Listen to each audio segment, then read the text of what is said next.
Hello everyone, this is Boricua Binks and welcome back to Let's Play Doki Doki Literature Club.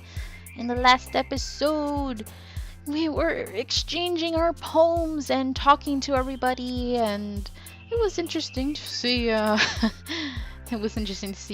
and Natsuki get into an argument, which we were put in the middle of, but luckily we found a way to escape through Sayori, who it turns out is a very, very good leader. At least she's good at getting them to stop fighting. So, let me see. Pink. Oops. Made her happy. Bliss. Puppy. Oh, oops. Smile. Doki Doki. Oops. Looks like I'm getting her. I can't do that. Raindrops. Oops. Sparkle. Vitality. No, vitality's too big of a word. Dazzle. Sunny. I need happy words. Rainbow. Happiness. I have to be so careful with what I pick. Sunset. Sweet. There we go. I think we've got it. Charm. Peace. Really? Summer. What? I don't know who I'm gonna get now because I keep going between Natsuki and you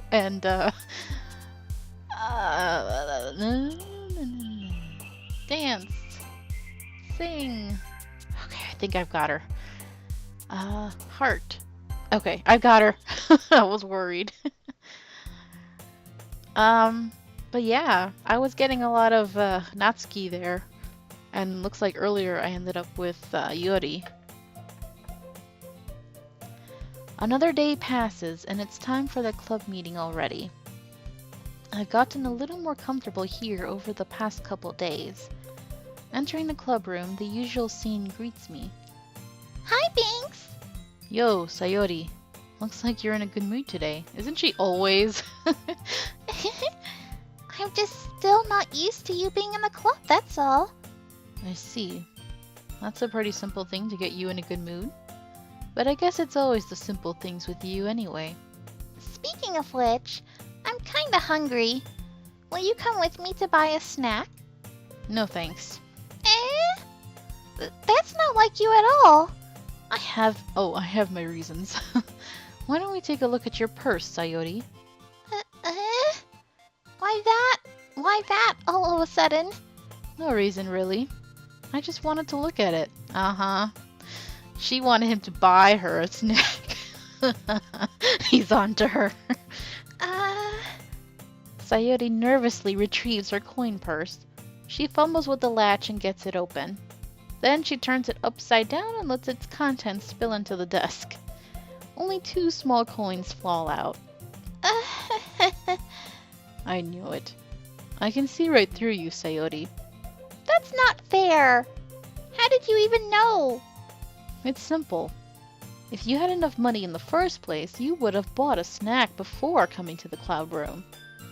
So, either you're not hungry and wanted an excuse to take a walk, or you plan to conveniently forget that you spent all your money so that I would lend you some. But there's also one more thing. You're always hungry. And so, that only leaves the one option. I give up. Don't make me feel guilty. If you feel guilty, that means you deserve to feel guilty. Yuri suddenly giggles. I didn't notice that she was listening in. Her face is in her book, as always. I wasn't listening or anything. It was just something in my book. Yuri! Tell Binks to let me borrow some money. Don't get me involved like that, Sayori. Besides, you should only buy what you can responsibly afford. And frankly, after pulling a mischievous little stunt like that, your suffering is fair enough retribution. Yes, indeed. Oh, did I just... I didn't mean that. I got too absorbed in my book. Ooh. I really like when you speak your mind, Yuri. It doesn't happen much, but it's a fun side of you. There's no way you could think that. You were right, though. I did something bad, and now I have to accept the revolution. What? Retribution. That. Still coming from you, Sayori. I guess there's a little devil inside all of us, isn't there? Don't let her fool you. Sayori knows exactly what she's doing. I knew it. You can't trust her. After all, she told you guys she was bringing me to the club before she even told me. But you wouldn't have come if it weren't for the cupcakes. So I had to trick Natsuki into making them. Come on, give me more credit than that, Sayori. Plap. Yeah.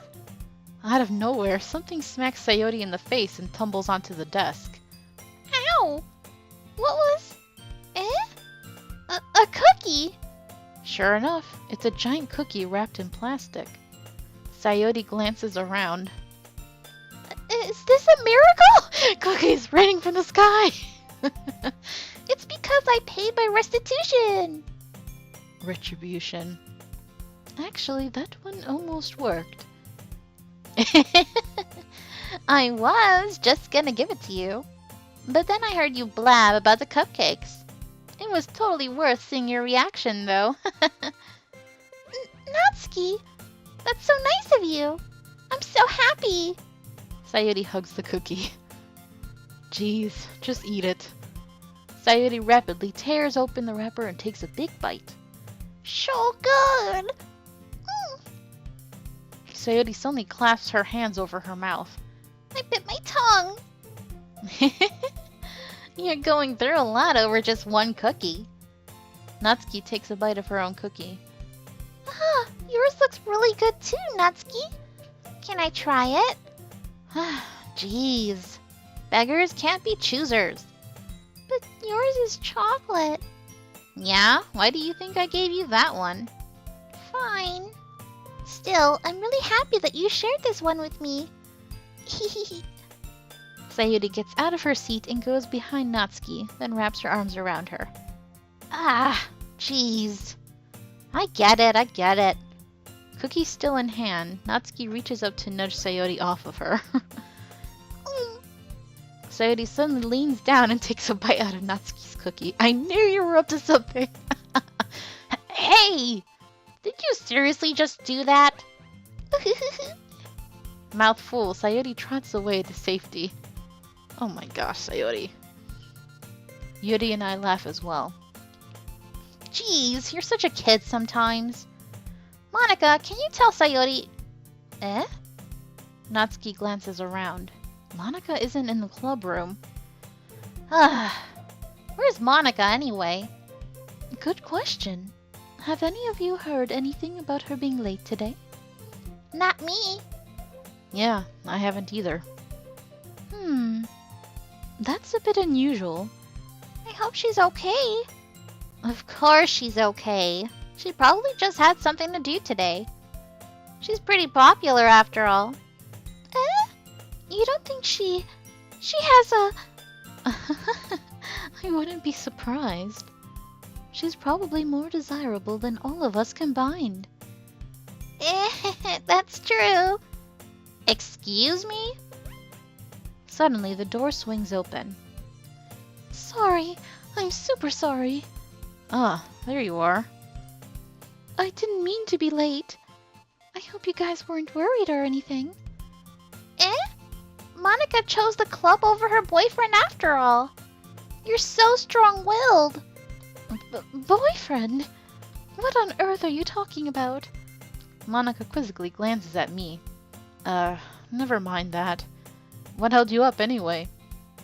Maybe she had to use the bathroom. Have you guys ever thought of that? Jeez. Well, my last period today was study hall. To be honest, I kind of just lost track of time. That makes no sense, though. You would have heard the bell ring at least. I must not have heard it since I was practicing piano. Piano? I wasn't aware you played music as well, Monika. Ah, I don't, really. I kind of just started recently. I've always wanted to learn piano. That's so cool! You should play something for us, Monika. That's... Monika looks at me. Maybe once I get a little bit better, I will. Yay! That sounds cool. I'd also look forward to it. Is that so? In that case, I won't let you down, Binks. And she always looks at me before she does anything. Monika smiles sweetly. I didn't mean any pressure or anything like that. Don't worry. I've been practicing a whole lot recently, and I'd really love the chance to share once I'm ready. I see. In that case, best of luck. Thanks. So, I didn't miss anything, did I? Not really. I choose to leave out Sayori's mischievous escapade. I'm sure Natsuki will end up complaining to her anyway. Looks like everyone has already settled down. Sayori somehow already finished her entire cookie. Yuri is back to her book, and Natsuki disappeared into the closet. I want to know what's in the closet, yo! Maybe I'll get her route next, after I finish this, whatever route this is. Binks! Binks! Sayori suddenly comes up to me. I'm gonna go get some supplies from another classroom. Wanna come with me? Supplies? What for? Well, you know how the festival is coming up? Me and Monika, we're gonna make some posters and stuff. So I need to go find some crayons and markers and glue sticks. Ah, I see. Sure, I'll go with you. Yay! Okay, Monika, we'll be back soon. Are you going with Binks to get the supplies? There's no need to trouble yourself. I'd be happy to go with him. Aw, but I wanted to go. It's so much fun exploring empty classrooms and stuff. Okay. It was just a suggestion. And maybe you wanted me alone for yourself? See if you can find poster paper too, okay? Okay. Ready, Binks? Yep, let's go.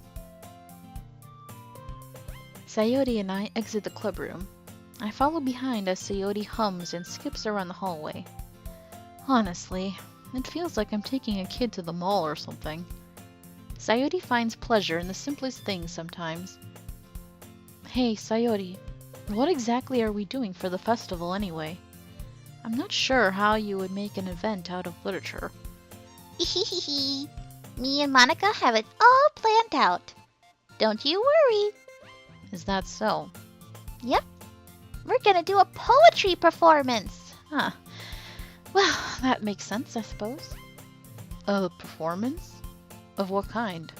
Well, everyone is gonna take turns on stage and recite their favorite poems. That sounds kind of dull. Binks, you're not thinking about it the right way at all.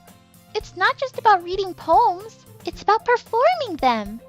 Like, you say the lines of the poem like, "Between my feet, the last remaining flower beckons to me. I twist the stem, freeing it from its clinging roots, caressing the final joyous moment between my fingers.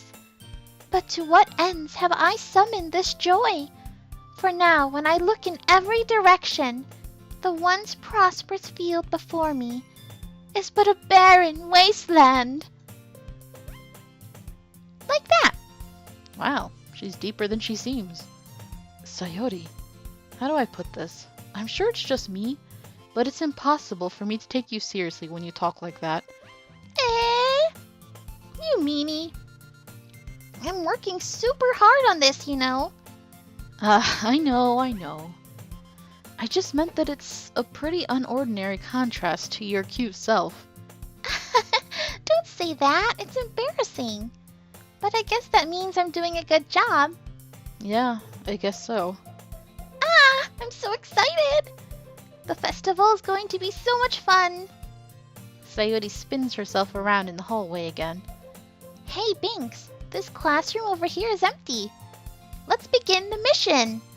The mission, huh? It's been a long time since I spent time with Sayori like this. But in the end, she hasn't changed one bit. She's nothing but a ball of sunshine, drawing happy vibes from the world around her. It's a pretty nostalgic feeling for me, and God, does she kill my throat. As the years went by, I began to hold myself up in my room more and more. So going adventuring with Sayori brings about a special sort of feeling I forgot I had in me. Anime's great, but you can't do it all the time, bro. The two of us enter the classroom. Sayori heads straight to the closet and I follow. Let's see what we have in here. Crayons! Nice. Sayori pulls a box full of crayons off the shelf. They're the best brand, too. They're kind of dirty, though. Sayori starts pulling various crayons out of the box, reading the color names. Alright, that's one down. Don't get distracted, we still need to find... Wait, I'm looking for my favorite color. Fine. Then at least move aside so I can look for the poster paper. Ah, I dropped one by accident. Smack. Yeah! Sayori bends over and smacks her forehead right into the shelf. She falls to the floor and the crayons spill all over her lap. Ow, ow, ow, ow, ow. You okay? My forehead. Sayori clutches her forehead. Geez, Sayori. That's just like you, isn't it? Come on, let me see. Since Sayori is sitting on the floor, I grab her by the waist and pull her out of the closet. You have to move your hands, Sayori. But it hurts. Just do it for a second. Uh-huh. Interesting position. Sayori slowly releases her hands from her forehead. I gently brush her bangs to the side. Ow! Sorry. There's a huge red mark on the center of her forehead. A bump is starting to form as well. Man, that's gonna swell up. I should find you some ice. Thanks. Where would I even find ice around here? Or around this time? I guess a cold drink would do. You don't have to. I'm fine with looking like a unicorn. Even wincing from the pain, Sayori makes a silly joke. What are you saying? I'll be right back, okay? Okay. I pat Sayori on the shoulder and run out into the hallway. I locate the nearest vending machine. What should I get? Doesn't really matter since it will be used as an ice pack rather than to drink. But I know Sayori likes apple juice, so I purchase that one. In just a moment, I'm already returning to the classroom where I left Sayori. She has one palm on her forehead and is using the other hand to clumsily scoop crayons back into the box. Ooh, the music changed. A little serious romantic moment, perhaps? At least they were already in the wrong spots before I spilled them. Sayori, here. I hand Sayori the bottle of apple juice. It's nice and cold. Sayori opens the cap and starts drinking from it. Sayori, what are you doing? It's for your forehead, idiot! Ah! Sorry, I forgot. How hard did you hit your head? Sayori places the bottle against the bump on her head. It stings. Just bear with it. It'll feel better soon. Looks like you cleaned up most of the crayons, so that's good. Hey, Binks. This kind of reminds you of growing up, doesn't it? Huh? What do you mean? You know how we used to play outside all the time? I would always try to keep up with you. You were kind of oblivious in some ways. Like I usually fell behind or had trouble climbing on the things you did. But sometimes when I tried to do things I couldn't, I would get myself hurt. I'd fall and scrape myself or get a bump. And I would start crying really hard. And you would rush over as quick as you could. You would try really hard to get me to stop crying. It was almost like you blamed yourself and were afraid of getting in trouble if someone found out. Even though it really wasn't your fault at all, you know? Did I really do that? Yeah, You don't remember? Come to think of it, maybe I do remember a bit. I guess I was always so focused on my games that I didn't pay enough attention to you. So in a way, it was my fault. Kind of like this time, too. If I wasn't rushing you out of the closet, you probably wouldn't have hit your head. Binks, I don't think you realize it, but you're always thinking about other people. Even after all these years. You're rushing to help me, even though I'm just being clumsy. You're really a sweetheart. Don't call me that. And I don't really do this kind of thing all the time. I guess when it comes to you, it just feels natural. Before I even know it, I'm treating you like that. I guess that's what happens when you've been friends for so long.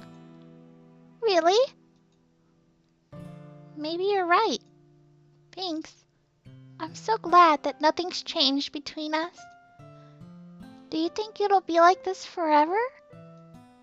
Forever.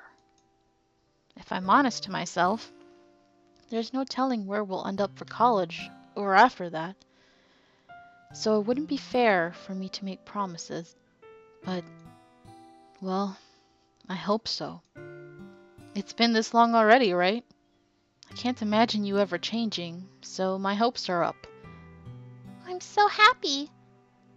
Sayori has a whimsical expression in her eyes.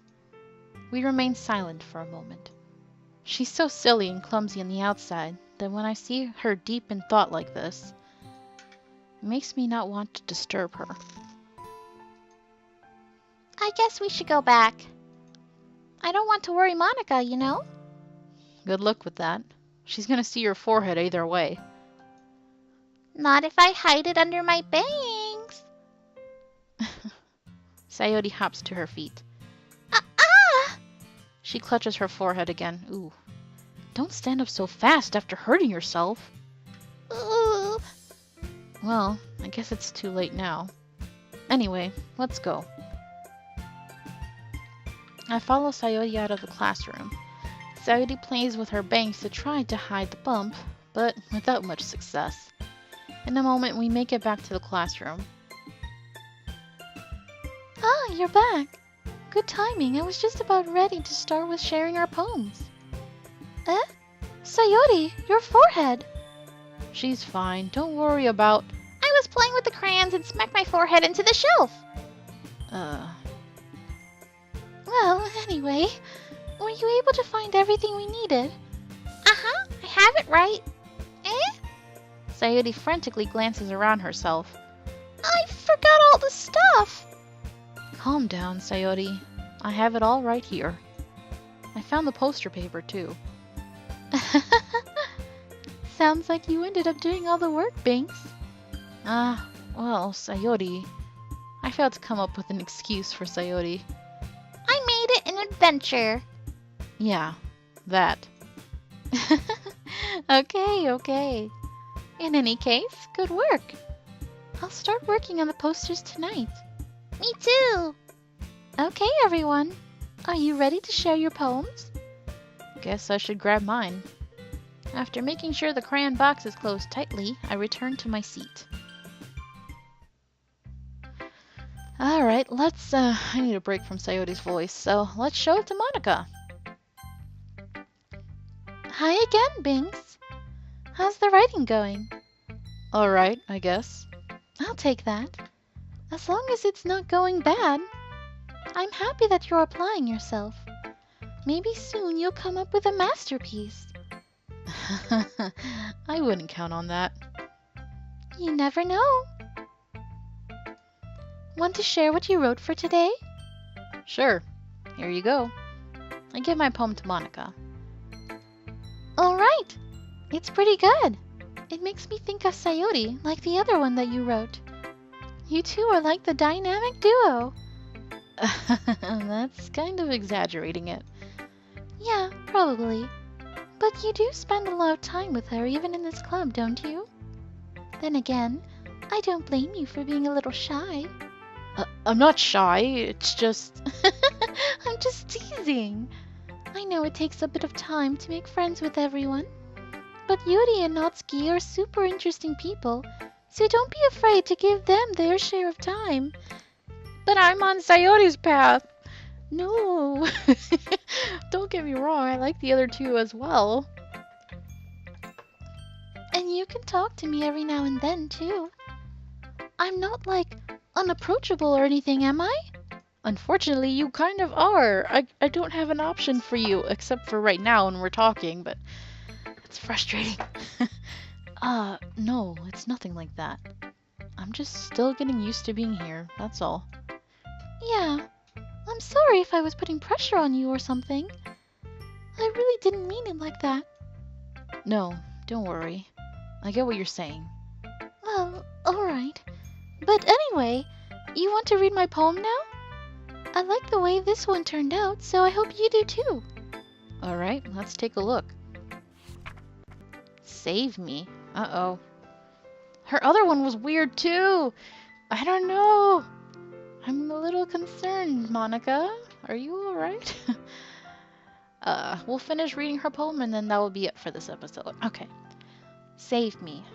The colors, they won't stop. Bright, beautiful colors, flashing, expanding, piercing. Red, green, blue. An endless cacophony of meaningless noise. The noise, it won't stop. Violent, grating waveforms, squeaking, screeching, piercing. Sine, cosine, tangent. Like playing a chalkboard on a turntable. Like playing a vinyl on a pizza crust. An endless poem of meaningless. Load me.